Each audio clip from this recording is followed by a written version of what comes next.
Hello everyone, here I am discussing one of the most important chapter of +1 economics, that is production function. उसका important question मैं इस video में discuss करूंगी। वो important question है law of variable proportion.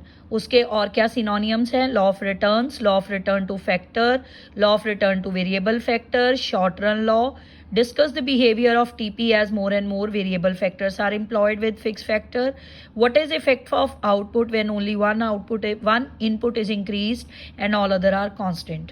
इन सब का एक ही सिनोनियम है लॉ ऑफ वेरिएबल प्रपोर्शन। ये एक ऐसा लॉ है जो आपको बताएगा कि फिक्स्ड और वेरिएबल फैक्टर का क्या प्रपोर्शन होना चाहिए if producer want to increase the level of output. अगर प्रोड्यूसर प्रोडक्शन को इंक्रीज करना चाहता है, फिक्स फैक्टर के साथ साथ वेरिएबल में क्या चेंज लाना चाहिए in order to increase the production. ठीक है, फिक्स फैक्टर तो चेंज नहीं होंगे क्योंकि ये शॉर्ट रन लॉ है। शॉर्ट रन में क्या होता है, कुछ फैक्टर फिक्स कुछ वेरिएबल। अगर आप प्रोडक्शन को इंक्रीज करना चाहते हो तो आप वेरिएबल चेंज करोगे। अब वेरिएबल की एग्जांपल क्या होती है? Labour, raw material. और फिक्स की क्या होती है? Plant and machinery. क्लियर? ठीक है, ये लॉ 3 फेजेस में से गुजरता है, फेज 1, फेज 2, फेज 3। फेज 1 क्या कहता है कि टीपी इंक्रीज करेगा, टोटल प्रोडक्शन आपकी बढ़ेगी तो मार्जिनल भी बढ़ेगी। ऑब्वियस है, टोटल में से मार्जिनल निकलता है। मार्जिनल का मतलब है एडिशनल। अगर आप टोटल बढ़ा रहे हो तो आपकी एडिशनल भी बढ़ेगी। फेज 1 ये कहता है। फेज 2 कहता है अगर आप टोटल प्रोडक्शन इंक्रीज करी जा रहे हो लगातार तो उसका रेट क्या होना शुरू हो जाएगा? डिक्रीज। और एमपी क्या हो जाएगा? डिक्रीज पर पॉजिटिव रहेगा। फेज 3 क्या कहता है? टीपी फॉल करेगी। ठीक है, तो एमपी क्या हो जाएगा? नेगेटिव। यानी कि ये लॉ आप टीपी और एमपी के रिलेशनशिप को भी शो करता है। अभी मैं आपको इसका एक डायग्राम समझाऊंगी तो आपको ज्यादा क्लियर हो जाएगा। कोई भी इकोनॉमिक्स का लॉ हो वो सब किस पे डिपेंड करते हैं? कुछ एजम्पशंस और कंडीशंस पे। एजम्पशंस क्या है? टेक्नोलॉजी में कोई चेंज नहीं होना चाहिए, शॉर्ट रन लॉ है। ठीक है, ये सिर्फ प्रोडक्शन पे एप्लीकेबल होगा। कुछ फैक्टर इसमें क्या होगा? सारे वेरिएबल फैक्टर इक्वली एफिशिएंट होंगे। अगर आप लेबर को चेंज करना चाहते हो तो इजीली कर सकोगे। रॉ मटेरियल इंक्रीज करना चाहते हो तो इजीली अवेलेबल होगा। अगर ये 4 कंडीशंस लगेंगी तो law of variable proportion applicable होगा। ठीक है, क्लियर है? अब ये देखो, ये डायग्राम है, ये शेड्यूल है जो आपको टीपी, एमपी और एपी तीनों का रिलेशनशिप बता रहा है। देखो, फिक्स फैक्टर फिक्स्ड है, वेरिएबल आप इंक्रीज कर रहे हो। जैसे जैसे आप लेवल ऑफ प्रोडक्शन बढ़ाओगे, ये लेवल ऑफ प्रोडक्शन बढ़ रहा है। देखो, शुरू में इंक्रीज है, फिर क्या है? कांस्टेंट है, फिर डिक्रीज है। एपी क्या होता है? TP upon L. एवरेज निकालोगे ना, एवरेज ऐसे निकलेगी। मार्जिनल कैसे निकलेगी? TP n minus 1। नीचे वाली फिगर में से ऊपर वाली फिगर को माइनस करोगे। ठीक है, 3 फेजेस आ गए। यहाँ पे टीपी एमपी इंक्रीज कर रहा है, फिर डिक्रीज कर रहा है, फिर क्या हो रहा है? नेगेटिव।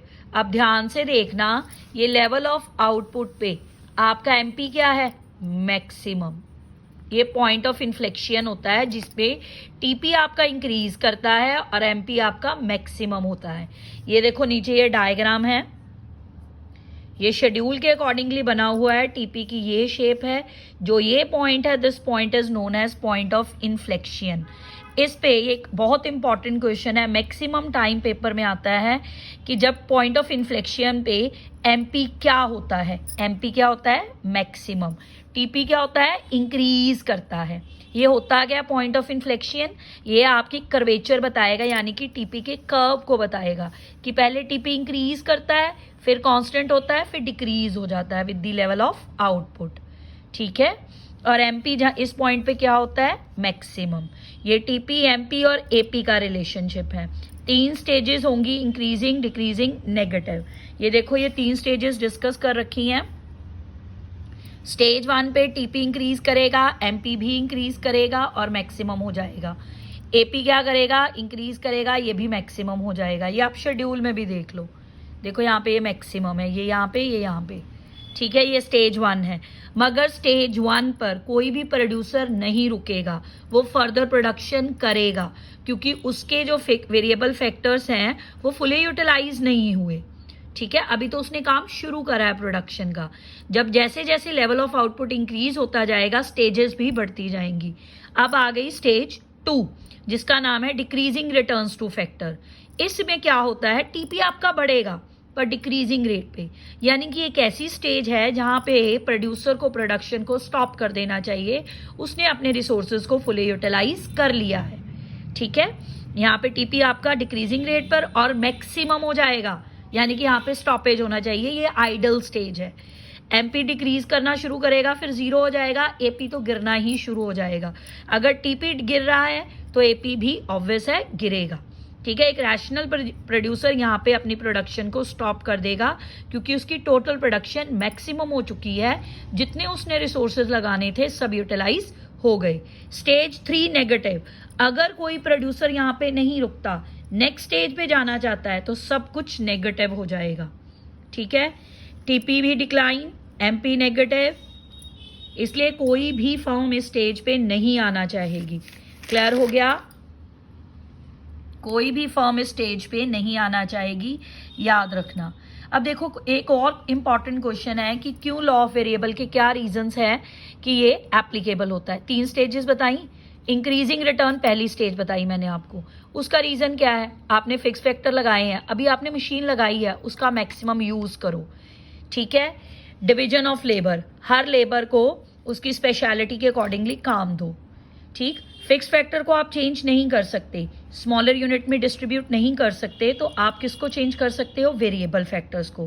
क्लियर? ये आपकी इंक्रीजिंग रिटर्न्स टू की स्टेज है, जिसमें 3 रीजंस हैं कि लॉ पहली स्टेज में क्यों आता है।